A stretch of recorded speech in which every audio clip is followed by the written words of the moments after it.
మన ప్రభు అయిన యేసుక్రీస్తు పరిశుద్ధ నామములో మీ అందరికీ శుభములు తెలియచేస్తున్నా. మీరందరూ క్షేమంగా ఉన్నారని ఆశిస్తూ ఉన్నాను. ఈరోజు బలపరిచే వాక్యము కీర్తనలు 56:8. నా సంచారములను నీవు లెక్కించి ఉన్నావు, నా కన్నీళ్లు నీ బుడ్డిలో ఉంచబడి ఉన్నవి. కీర్తనాకారుడు ఎలాంటి పరిస్థితులు గుండా వెళ్ళాడో, అతని కన్నీళ్ళు గల కారణాలను ఈరోజున జ్ఞాపకం చేసుకుంటూ ఉన్నాం. దేవా, నన్ను కరుణింపుము, మనుషులు నన్ను మృంగవల్లని ఉన్నారు. దినమెల్లా వారు పోరాడుచు నన్ను బాధించున్నారు. అనేకులు గర్వించి నాతో పోరాడుచున్నారు. దినమెల్లా నా కొరకు పొంచి ఉన్నవారు నన్ను మృంగవల్లని ఉన్నారు. నాకు భయము సంభవించు దినమున నిన్ను ఆశ్రయించుచున్నాను. దేవుని బట్టి నేను ఆయన వాక్యమును కీర్తించెదను. దేవుని యందు నమ్మిక ఉంచి ఉన్నాను, నేను భయపడను.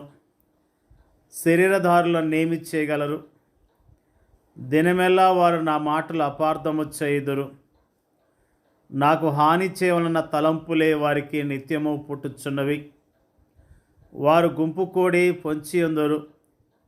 నా ప్రాణం తీయగోరుచు వారు నా అడుగుజాడలు కనిపెట్టుదురు. తాము చేయు దోషక్రియల చేత వారు తప్పించుకుందురా. దేవా, కోపము చేత జనములను అనగొట్టుము. నా సంచారమును లెక్కించి ఉన్నావు, నా కన్నీళ్లు నీ బుడ్డిలో ఉంచబడి ఉన్నవి. అవి నీ కవిల్లో కనబడును కదా. నిజంగా భక్తుని యొక్క ఆవేదన, దుఃఖాన్ని మనము జ్ఞాపకం చేసుకుంటూ ఉన్నాం. మనం ఎప్పుడు ఏడవలేదా? మనం ఎప్పుడు కన్నీళ్ళు కార్చలేదా? మన శ్రమలు, మన కష్టాలు, మన దారిద్ర్యము, మన వ్యాధి బాధలు, మన ఆర్థిక ఇబ్బందులు, మన ఇంట్లో ఉన్న పరిస్థితులు అనేకసార్లు తీవ్రమైన నిరాశ నిస్పృహలకు గురి చేయలేదా? అలాంటి సమయాల్లో మనము కన్నీళ్ళు కార్చలేదా?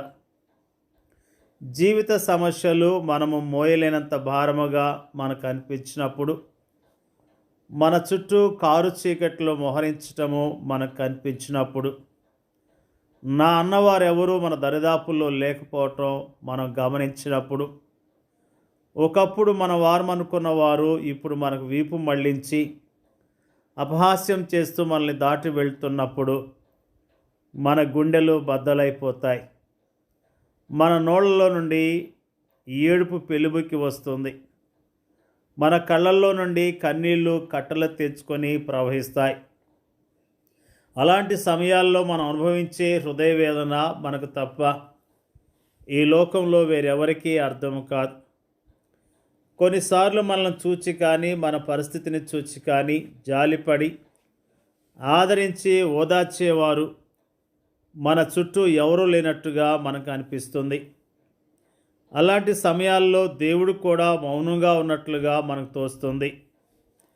అయితే ఆప్తులు దూరం కావచ్చు, బంధువులు కనిపించకుండా పోవచ్చు, స్నేహితులు అనుకున్న వారు తల ప్రక్కకు త్రిప్పుకొని చూచి కూడా చూడనట్లుగా వెళ్ళవచ్చు. కానీ దేవుడు మాత్రం అలా చేయడు.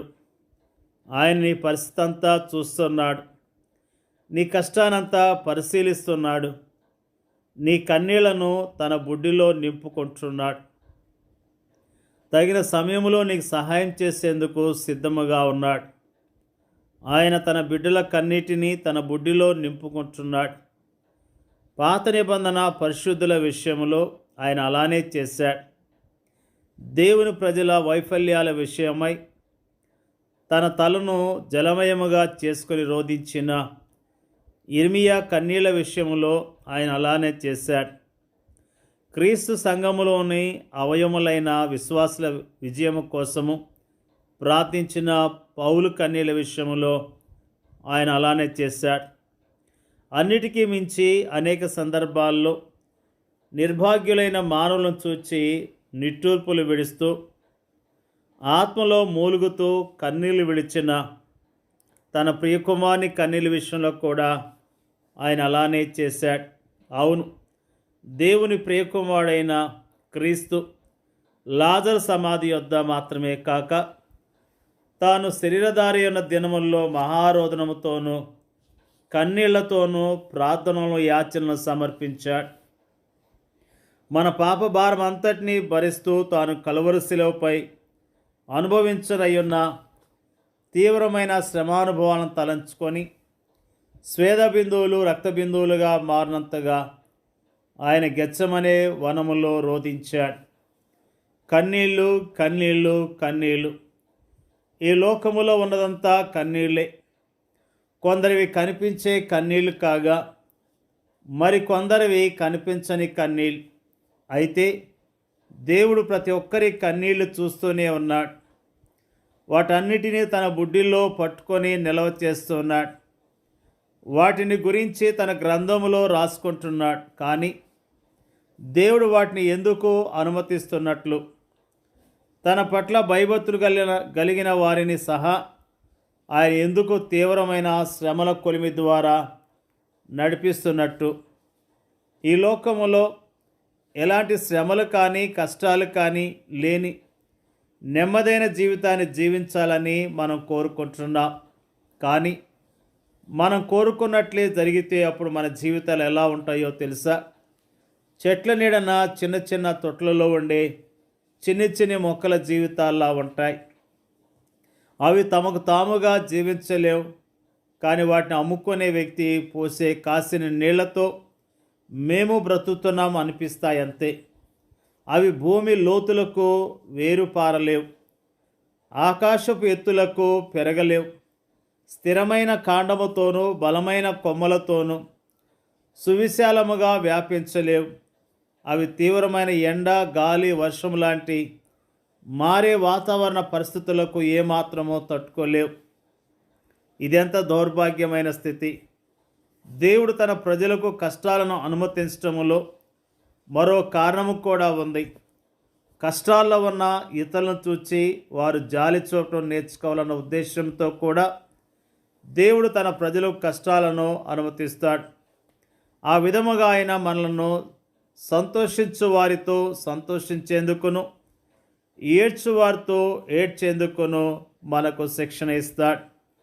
దేవుని యొక్క ప్రజలమైన మనము దేవుడు మన జీవితంలో జరిగించే కార్యాలను బట్టి దేవుని స్తుతిస్తూ దేవుని గణపరచవలసిన వారమై ఉన్నాం.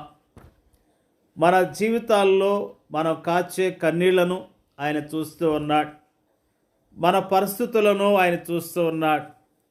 మన పరిస్థితులను అర్థం చేసుకొని సహాయం చేయటానికి ఆయన సిద్ధముగా ఉన్నాడు. ఆయన విడిచిపెట్టే దేవుడు కాదు.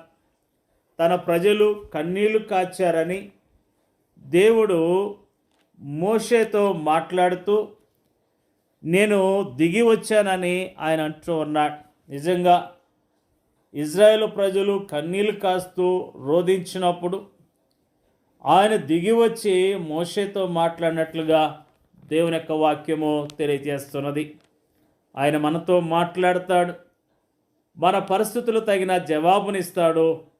ఓపికతో విశ్వాసంతో ఎదురు చూస్తూ జీవిద్దాం, ఆయన మహింపరుద్దాం. దేవుడి యొక్క వాక్యాన్ని దీవించును గాక.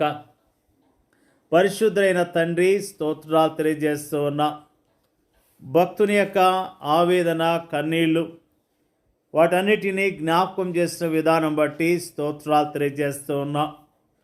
మా జీవితాల్లో కన్నీళ్ల గుండా వెళ్తున్నప్పుడు ధైర్యముగా ఉండటానికి, విశ్వాసంతో నీ కొరకు జీవించడానికి సహాయం చేయండి అయ్యా. నీకు వందనాలు అయ్యా. దుఃఖముతో, ఆయాసంతో ఎంతో కుమిలిపోతున్న బిడ్డలను మీరు జ్ఞాపకం చేసుకోండి.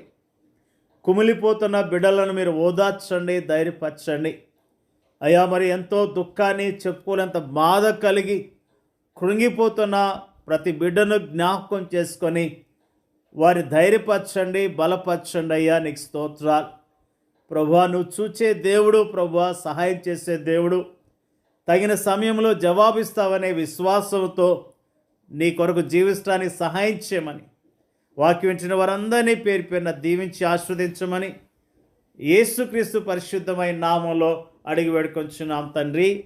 ఆమెన్.